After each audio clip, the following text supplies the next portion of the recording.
Assalamualaikum dan selamat sejahtera. Berjumpa kembali bersama Cikgu Zul dalam Bahasa Melayu Tahun 5, Unit 23, Usahawan Salat. Objektif yang ingin dicapai pada hari ini, Cikgu mengharapkan murid-murid dapat mencatat maklumat berdasarkan bahan bacaan. Yang kedua, kemahirannya. Hari ini, kemahiran menulis. Lihat gambar yang cikgu paparkan sini, ada 3 keping gambar yang ada kaitan dengan perkataan salai. Daging salai khususnya, sekarang ni cukup banyak restoran dan sebagainya menyediakan makanan secara salai sebab ramai dah mendapat permintaan daripada orang ramai. Sekarang kerajaan dah membenarkan untuk kita makan di restoran dan sebagainya. Ini contoh antara warung yang cikgu jumpa dalam internet, warung salai. Ini satu tajuk lagi restoran dia salai-salai. Ini contoh makanan yang menggunakan daging salai.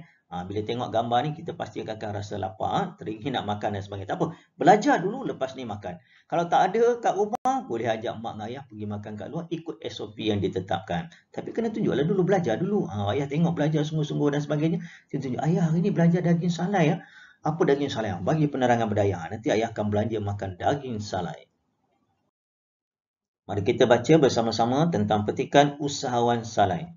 Farisa dan keluarganya ke Port Dickson Negeri Sembilan. Semasa di sana, mereka singgah makan di sebuah restoran. Mereka sempat berbual-bual dengan pemilik restoran tersebut. Jemputlah makan. Saya harap masakan di sini sesuai dengan selera tuan sekeluarga. Pemilik restoran yang ramah bertanya khabar, berjumpa dengan pelanggan yang datang. Tu bagus.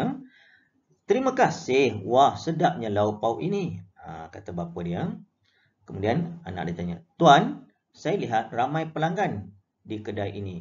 Bolehkah Tuan ceritakan tentang perniagaan salai ini? Dia nak mengetahui kenapa ramai orang datang ke sini.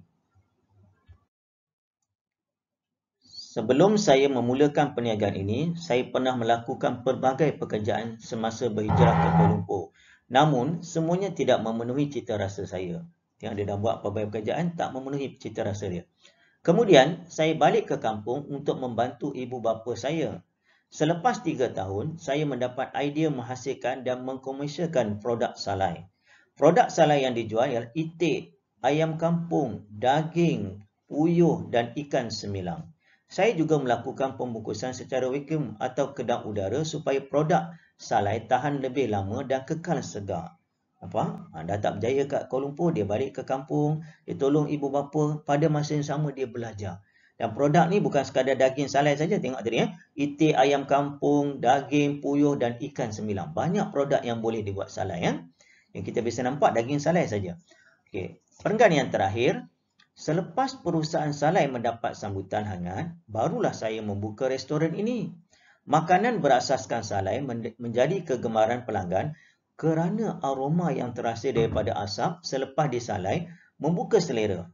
Saya juga mendapat sokongan dan kerjasama daripada agensi kerajaan. Kalau rangkap akhir ni kata, perusahaan salai dia mendapat sambutan, kemudian baru dia buka sebuah restoran. Jadi kenapa orang minat daging salai dan sebagainya? Aroma berdasarkan asap. Kalau kita duduk kat rumah, asap kebakaran dan sebagainya, itu kita tak suka. Tetapi bau aroma asap daging salai ni menyebabkan seseorang tu berasa selesa.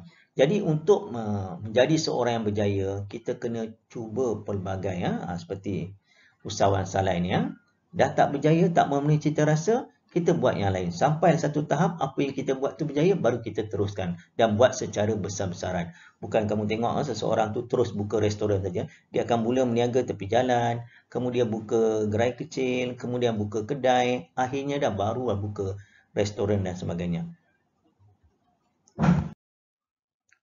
Berdasarkan petikan tadi tentang usahawan salai, kamu dikenaki lengkapkan peta minda berdasarkan petikan. Kalau ikut dalam bulatan ini, tengah-tengah dia usahawan salai. Ada 4, kiri kanan, atas bawah. Okey, lengkapkan apa maklumat yang ada dalam petikan. Jadi lengkapkan terlebih dahulu, 1, restoran salai. Yang kedua, ramai pelanggan. Yang ketiga, lauk pauk sedap. Yang keempat, berhijrah ke Kuala Lumpur. Itu adalah isi penting saja. Kemudian baru kita buat di sebelah dia. Okey, tengok. Pernah melakukan pelbagai pekerjaan.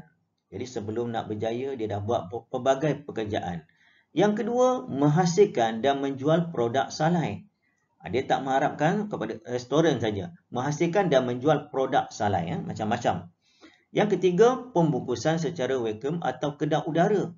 Jadi mungkin untuk tempoh yang lama, macam kamu belajar dalam sains dan sebagainya, menyalai makanan, ini pun salah satunya juga.